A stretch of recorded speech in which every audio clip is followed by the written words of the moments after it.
안녕하세요. 제이씨입니다. 요즘 사회 초년생들 사이에 P2P 금융이 인기라고 합니다. P2P 금융은 기업이나 개인이 은행과 같은 금융기관을 거치지 않고 온라인 플랫폼을 통해서 돈을 빌리거나 투자할 수 있는 서비스죠. 이런 P2P 금융 상품의 수익률이 보통 8에서 15%로 은행 이자에 비해서 높기 때문에 많은 사람들이 관심을 갖는 것 같습니다. 그 중에서도 온라인과 친숙한 젊은 사회초년생들이 더 몰리는 경향이 있는 것 같고요. 1, 2% 금리 시대에 낮게는 8%, 높게는 15%까지 수익률을 제시하니 솔깃한 게 사실입니다. 근데 과연 생각처럼 돈을 벌 수 있을까요? 저는 P2P 투자 1세대를 경험했습니다. 국내에서 처음으로 P2P 금융 서비스를 선보인 머니옥션에 2013년 10월부터 투자를 시작했었습니다. 당시 3, 4%대였던 은행 금리에 비해서 15에서 20%에 달하는 수익률을 얻을 수 있다고 홍보를 많이 했었죠. 저는 거기에 혹해서 10만원, 20만원씩 입금하던 투자금이 최고 650만원에 달하기까지 했습니다. 초기에는 너무 재밌었습니다.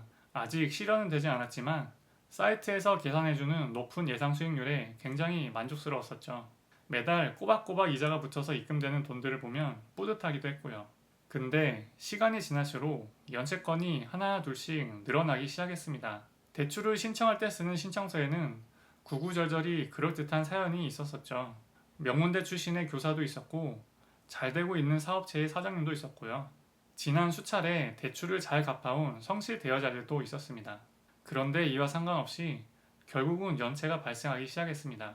P2P 투자는 돈 떼일 확률이 높기 때문에 반드시 분산 투자를 할 수밖에 없는데요. 10개의 대여 건수 중 2개만 연체되어 받지 못하더라도 수익률은 바로 마이너스 20%가 되는 겁니다. 희한하게도 사이트상에는 연체율이 한 자릿대로 관리가 되는 것처럼 공시되어 있는데 결국에 연체율은 20%, 30%를 넘어가게 되더라고요. 연체 건수가 점점 증가하기도 했고 머니옥션 사이트에 수상한 행동들이 늘어가기도 했습니다. 회원들이 불만을 토로하는 자유 게시판을 닫는다든지 입금은 바로바로 되지만 출금은 지연이 생긴다든지 말이죠. 저는 불안한 느낌이 들어서 추가 투자금 투입을 중단하고 원금과 이자가 회수되는 대로 서둘러 출금하기 시작했습니다. 몇 년에 걸쳐 16년 6월까지 가능한 한 출금을 하였으나 결국 회사는 경영진이 돌연 잠적하고 파산 절차에 들어가게 되었습니다.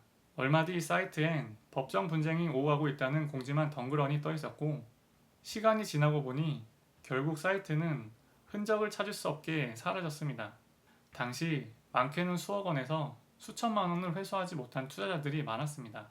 제가 회수하지 못한 돈이 111만 원 뿐이라 다행이다 싶을 정도였죠. 조금만 검색해보면 금방 알겠지만 이런 식으로 망하고 사라진 P2P 대출 업체는 한두 곳이 아닙니다.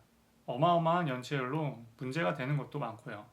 이런 전례가 있는데도 불구하고 요즘 다시 P2P 대출에 대한 관심이 스멀스멀 올라오는 게 걱정스럽기만 합니다. 아무리 부동산용 대출이건 안전한 무엇이건 간에 곰곰이 잘 생각해봐야 합니다.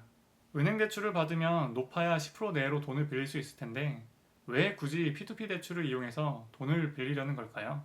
그만큼 신용도가 낮아진 상태라면 어쩌다 그렇게 되었을까요? 만약 지금 P2P 투자를 하고 계신 분들이 있다면 과연 망하고 파산한 이전 세대 업체들과 지금의 업체들은 어떤 차별점이 있으며 긴 시간을 투자한 투자자들의 성공 사례가 확보되었는지 등등 안정성을 꼭 따져보시기 바랍니다. 그래서 반드시 저처럼 피해를 보는 일이 없기를 바라겠습니다. 길 가다가 만원짜리 한 장 뺏기면 노발대발하고 경찰에 신고하고 난리를 칠 텐데 이런 정교한 시스템에 엮여서 빼앗기고 손해보는 수백만 원은 시간은 시간대로 버리고 좌계감만 들고 어디다가 하소연도 못합니다. 111만 원이면 1년에 매주 탕수육을 먹을 수 있는 돈인데 아직도 눈에 아른거리네요. 재테크는 버는 것보다 지키는 게 우선이라는 점 꼭 명심하시기 바랍니다. 그럼 오늘 영상 봐주셔서 감사하고 다음에 또 만나요.